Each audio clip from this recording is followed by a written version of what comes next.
So we're getting ready for the big parade, and not many people know how to put on a big parade like this. But we have Mitch Dorger, former Tournament of Roses CEO here, and he was with the Rose Bowl committee for about 10 years, and he's going to tell us all about what it takes to put on a parade like this. Welcome, Mitch. Thank you. It's a pleasure to be here. Thanks for coming down. So tell me, I mean, it's got to be so daunting to plan something like this. It is. There are 935 active members of the tournament, and there are also some retired people that are involved every year. So there's well over 1,000 people every year that go into the making of the parade. And that's just the tournament people. There's also professionals like police officers and firemen and float builders and band directors. So there's literally thousands and thousands of people that are involved in putting this on. Are you given free reign, or you work pretty closely with the city? How does that work out? Well, the city and the tournament have a very extensive partnership that dates back decades and decades. And, we work very closely with the city officials, the police department, the fire department. They just work hand in glove for months before the parade. Well, tell us. Yeah. Well, don't forget that. Exactly, and that came in a little bit later. Let's start with how did this parade start? I heard it was kind of like a giant postcard that some of the local residents were sending home. Well, it sort of was. It was actually started originally by a fellow with the Valley Hunt Club, and he thought it would be great for the development of the community if they would pick what would be the coldest day of the year back in the Midwest, and he wanted to show them the paradise that we lived in. So they decorated the bicycles and the wagons and the horse-drawn carriages and ran them down Colorado Boulevard, took pictures, and sent them back to all the people in the Midwest. A big ha-ha! Yeah, exactly. And it was sort of an unspoken, why don't you come out here, you'll really like it. And it worked because Pasadena was developed largely by people from Indiana, Michigan, Illinois, and that Midwestern area. I know all about that. We're talking about history. I'm curious, what are some personal memories of yours? What do you miss most actually about presiding over the parade? There's something that's totally unique about working with a team of people under pressure to make things happen. When you go through that experience and when you come out the other end, there's a feeling of accomplishment and satisfaction and camaraderie that you just can't match in any other way. And I think that's what I miss the most, is the camaraderie of group accomplishment. Pretty hectic though? It's very hectic. Very hectic, and a lot of pressure because there are so many things that can take place during the course of the parade or the game. You spend a lot of time thinking about it, often in the middle of the night. And what does the 125th year mean to you? Well, I think that's pretty incredible. There's no other parade in America or no other community festival that dates back like that. It's just truly amazing. There's a couple that come close. There's one in San Antonio, Texas. It's only 1 year younger than we are, and it's called the Battle of Flowers Parade, and they actually adopted much of what we do in their own parade. We are trendsetters over here. We are. Well, thank you so much, Mitch, for coming here and sharing some of your knowledge. It's my pleasure, and congratulations on the new show. It's wonderful. I look forward to watching it. Thank you. You're part of our advisory board as well, so yes, we really appreciate that. Thank you very much. Well, having trouble snagging tickets to this very coveted parade, we'll tell you how the lucky few were able to do it when we get back.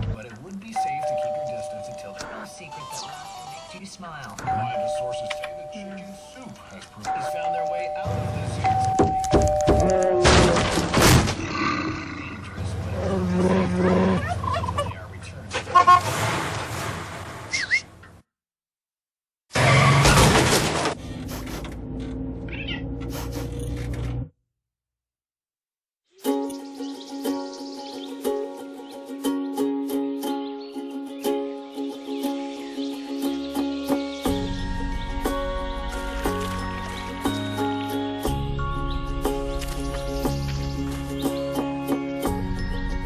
Getting closer to nature can get you closer to your family.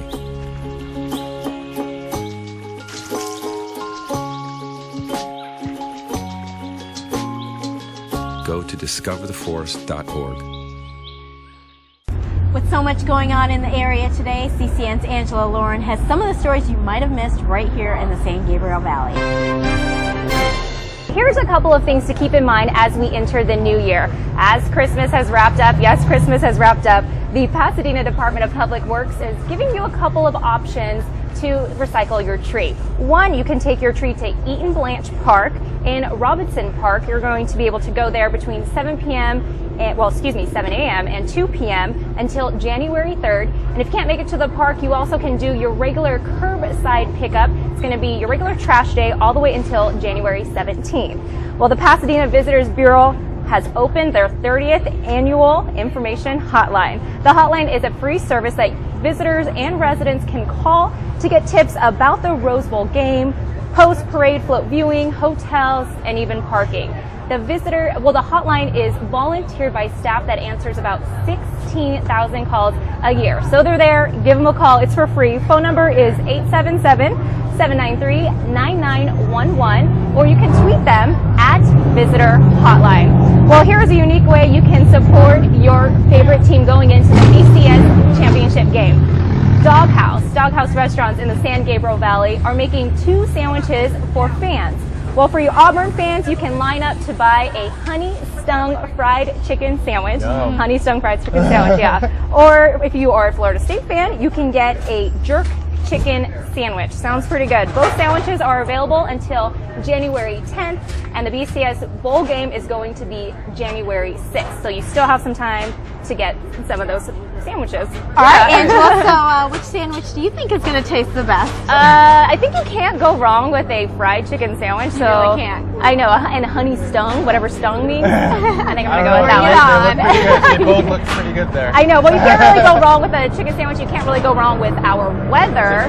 We have some beautiful weather today. Let me take you outside to our gorgeous weather that we have today. We are looking at a high of 79, 81 degrees for our first day of January. Going into the week, Thursday, you're going to see a little increase from a low 80 to a mid 80, 84, expected to be the high there. And then Friday, Saturday, and Sunday, just barely going down in temperature, 81 all across the board. And Sunday night, you're going to see about 46 for the nighttime. So we did give you a little bit of road closures in the first half. So if you just decided not to even bring your car, probably a good call. They are having some advanced lines. The Gold Line, the Metrolink, does have an advanced service for you. And riders of the Metrolink, you can catch the Gold Line at Union Station. So that might get you here a little bit earlier, and something that was here a little bit earlier were the bleachers. The bleachers came up a few weeks before the parade for today. So we had CCN's Imani Estes talk to the workers about the bleachers and people that got tickets ahead of time. Hello everyone, I'm Imani Estes with Crown City News, your neighborhood. Today I'm at Sharp Seating Company in Pasadena, the official ticket office for the Rose Parade. We'll probably sell up to 100,000 seats this year. I think we're going to have a nice year thanks to Michigan State. Michigan hasn't been to the Rose Bowl since 1988. And it's awfully cold there, so I'm thinking this is kind of a nice place for them to come hang out for a few days, and we welcome them. They can buy parking, they can buy motorhome camping, and they can also buy the other event tickets. For instance, if they want to go to Band Fest or a Quest Fest, or they want to watch a float be decorated, we sell all of those tickets. One-stop shopping. What is your favorite part of the parade or of the event? Well, it probably changes every year, but of course the floats are always interesting. We have a big entertainment parade going on this year. I will tell you that the San Antonio Winery, who happens to be my family, they have a Stella Rosa Wines float this year with Casey and the Sunshine Band on the float, so that's going to be fantastic. But I guess what really pulls at my heartstrings is when the parade first kicks off and the PD drive down the street with their motorcycles and they're beeping their horns and kind of clearing the streets. It's like the whole year that we have planned is coming together, all of us. Time is running out, but you can still purchase tickets at www.sharpseating.com or come to the ticket office at 1737 East Colorado Boulevard. Pasadena, CCN, Imani Estes. And if you didn't get a seat in the bleachers, you can camp out on the curb like many of the families behind us are doing right now as we are setting up for the parade. And Pep Boys on Colorado Boulevard is throwing a party in celebration of the parade route. We'll talk to them about what they have planned when we come back. 2 outs with a runner on first base. Now the big guy comes up with that, hitting .342 with 92 RBIs and 36 homers.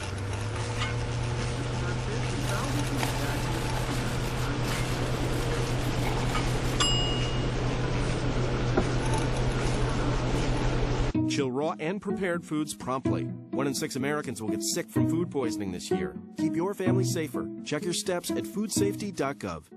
Well, it's quite a scene out here, as Manny, Mo, and Jack can attest. We're here at the Pep Boys Parking Lot on Colorado Boulevard, where the folks around here are throwing a party. We're talking to Tom Herben, the manager of the Pep Boys in Pasadena, about what's going on. How you doing today, Tom? Very good. Thank you for having me on. No problem. So let me first ask you this: how many of these parade preparations have you seen just by going to work?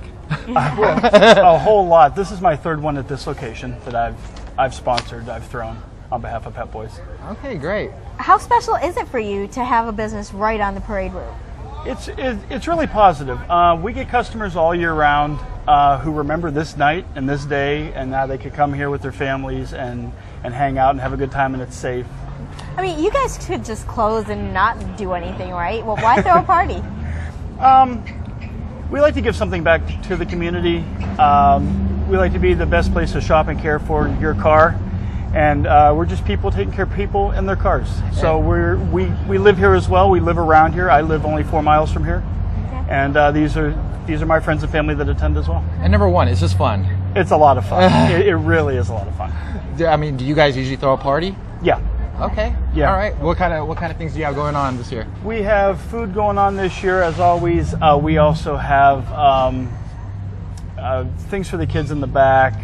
We did do the jumper for this year. There's no room. Yeah. It sold out very quickly this year. But really the focus is the parade. Okay. Well, you know, we've been seeing a lot of classic cars cruising down the boulevard here. And I guess they're trying to do a cruise night every first Friday here in Pasadena coming up in this new year. Do you have a classic car? I don't. No, not yet. I'm working on it. Are you a tinkerer? Do you like to tinker with cars? Yes, I am. I restore cars. I've worked on cars since I was a kid. Okay. So cars are in my blood. All right. We know it's all fun and games, but let me ask you, what does Pep Boys do in the community? How do you guys interact with the community? We do simple things like take used oil, so it's not left anywhere. We also have programs where if you can't afford to fix your car, we can help you fix it. We have a free tow service that can tow your car to our location if it's broke, with the 1-800 number. And you know, we always have sales inside. We're always there to lend a helping hand. Okay. Well, thanks so much for that, Tom. Thanks for being here. You're very welcome. Well, thank you, Tom. We're so grateful to Pep Boys for letting us shoot from such a prime location, but we especially want to thank Pasadena Media, whose facilities and equipment have made this show possible and helped tremendously with the production. But last but not least, we do want to thank Daniel Henry of Siren Arts Production. He's designed the graphics and designed this beautiful set that you guys are seeing right now. So, Daniel, if you're watching this, thank you very much. Absolutely. And when we come back, the Rose Bowl is hosting 2 important games, including the BCS National Championship. CCN Sunrise's Chris Murray will have all the details when we come back, so don't touch that dial. Stick around. My name's Reggie. Just recently, my wife and I took in her sister's children. Now, we already had 4, so I went from becoming a family man to a man with a bigger family. Now, you can't eat love, so I don't know how I'm going to feed them tonight. How was that, Rich? I think I look more like Denzel. That's cold, man. Play a role in ending hunger. Visit feedingamerica.org/hunger and find your local food bank. Thank you for calling your GED Pep Talk Center. All right, now, are you ready for your GED Pep Talk? Being nervous is okay. It just shows that you're serious about getting your diploma. All right, listen, we all need a little nudge sometimes. I don't function without coffee in the morning, but it is going to take more than a double mochaccino to help you here. A lot of things are scary. Heck, I'm scared of clowns. No quiero oír. Danny, no lo puedo hacer. Quiero oír. Danny, lo voy a hacer. TMC, liking your pep talk style. Just keeping it real, Debs. Just keeping it real. Louder! louder. I'm gonna get my GED. Come on, get your GED.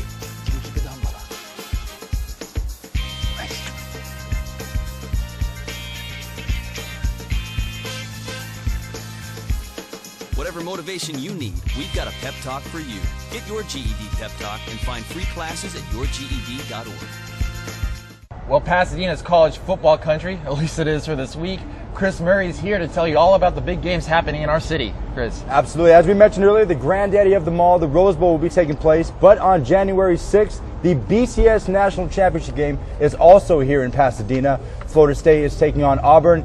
It's going to be a battle. Auburn comes in, you know, coming off a 3-9 record last season to go 12-1. Two historic plays that they had this season that will live in college football history.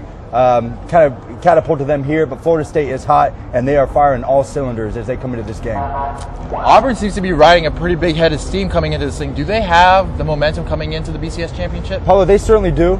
Trey Mason, the ground attack for Auburn, is going to be, he is stellar. He led the nation with 22 rushing touchdowns. Nick Marshall was a junior college transfer last season to make it now to the national championship. Auburn, you know, the spread says 8.5 for Florida State. I don't buy that. I don't buy that one bit. Auburn is, they're going to be there. It's going to be a tight game. They are ready to roll. Done it all season, right? They do have the momentum. Well, last time they met in 1990, it was Auburn who won, right? Right. It was a 20-17 regular season game. But in the last time they met in a bowl game, like as mentioned, Florida State 13-7. It will be that close, but it will not be that low scoring. All right. So fire up the barbecue, stay safe, be smart, but most importantly, Happy New Year. Well, that's it for this show, and with our special pre-show coverage of the Tournament of Roses, we want to thank the Mayor Bill Bogard, Ann Erdman, and Mitch Dorger for being here, and also Pep Boys in Pasadena for giving us this prime location for our show. We also want to thank our sponsors, including Southern California Edison and the Pasadena Enterprise Center with available office space. We don't want to forget Pasadena Media, and we also especially don't want to forget Daniel Henry of Siren Arts Productions, who gave us this lovely set that we're on, and who's done a lot of great work as far as the graphics go. It's lovely, isn't it, Sunita? Yeah, it's amazing. It really is. And we just want to thank everyone who's been involved with making CCN Sunrise, including our amazing crew out there, our board and advisors. And stay tuned. Check out our website, crowncitynews.com, for any updates, because we are going to be a daily show, and we want to feature all of the great stories here in the San Gabriel Valley, so let us know about them as well. And for all of us here at CCN Sunrise, I'm Sunita Joshua Madison. And I'm Paulo Alejandria. Happy New Year. Happy New Year. Happy New Year.